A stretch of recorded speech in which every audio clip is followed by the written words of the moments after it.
Hello world, my name is Mike ICoN, and this is my whip cracking video blog, ICoN on Crack.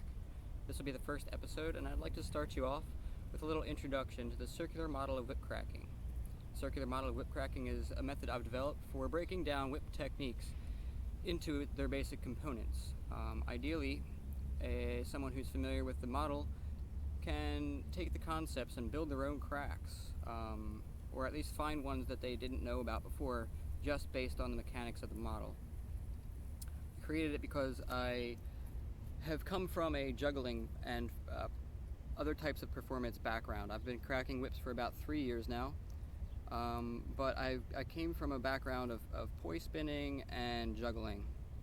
And these other forms of performance generally have pretty good systems for understanding what you're actually doing while doing those things.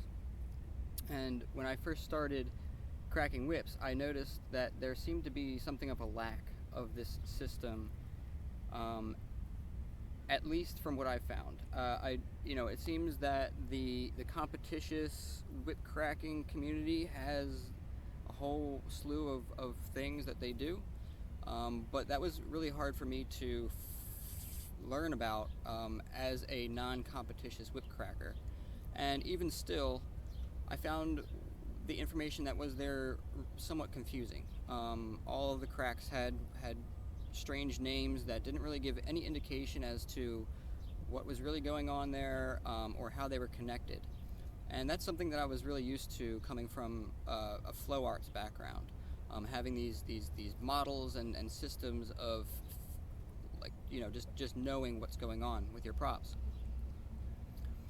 So yeah, that's why I developed the circular model, because as I gained knowledge and learned more techniques with whips, I started actually seeing the connection between them, and I was able to start defining actually what makes them a crack, or what makes them different from other cracks, and that kind of stuff. So what is the circular model? The circular model is just a way to break it down based on the idea that the whip is rotating in a circle. When you swing your whip, it creates a circle, or at least part of a circle.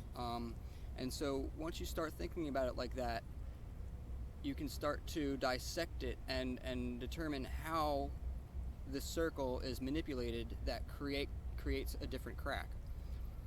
And the funny thing is that when you break it down like that, whip cracks are very simple. When I was learning, it was all about, here's a flick, here's a cattleman's, here's a coachman's, here's this crack and that crack and whatever. It was really confusing. I didn't understand why they were cracks, or how they got connected to each other, or if I wanted to create a new crack, how would I do that? But as soon as I started seeing the connection between the cracks and this circle, it made a lot more sense.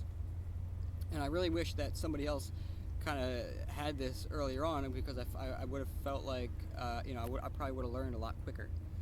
Instead, it was like a 2-year process of learning every crack that I could find out about, and then being like, oh wait, this is how it works. So whatever, in hindsight, hopefully you guys will be able to learn from this. In future videos, I would like to go into depth about the various concepts within it, but just to give you a brief overview, we have kind of these variables. First off, like I said, you're rotating the whip in a circle. So when you draw the whip back, it's creating half of the circle, and then when you go to crack it, you're basically going back in the same way that you came from. So it's like this, and then this, and that creates the crack. So you're doing a half of the circle, and that's a crack. Now, when you're rotating the whip, there are 2 directions. You have one direction or the other direction, and that's really the only 2 directions that you have. You can put it on a different plane or whatever, but there's only really 2 directions, and that is the first deciding factor on what makes a crack, because you have a direction changing crack and you have a non-direction changing crack. So if you're rotating your whip in one direction and you change the direction, you will get a direction changing crack, and if you keep it going in the same direction, you can also create cracks. So those are the 2 primarily different cracks within the model, and from there you can start to modify it and create variations of those cracks, and you can modify them in such a way ways as changing the plane, changing the orientation, changing the direction, and so on and so forth. And ultimately, those variations create every crack there is.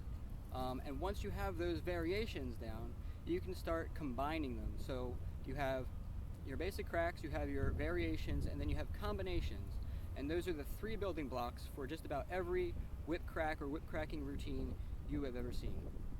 So once you have a vague understanding of what those concepts are, you should be able to take them and run with them and create your own cracks and find ones that you didn't know existed, and likely just be able to do them a lot easier just because of the way that you are thinking about them and working through them. At least that's what I found. As soon as I started thinking about things like this, I immediately was able to do about 5 or 6 different cracks that I was not able to do before that moment. And I didn't have anyone there teaching me in particular. It just clicked for me, and from that point forward, I've been all about this model. So, I know there's nothing here really right now, but I hope you get the concept that I'm going for here, and I hope that you come back. Thank you for watching, and I hope that you come back for the next videos where I will be going into detail about how to actually perform these cracks and how you can start playing with the model.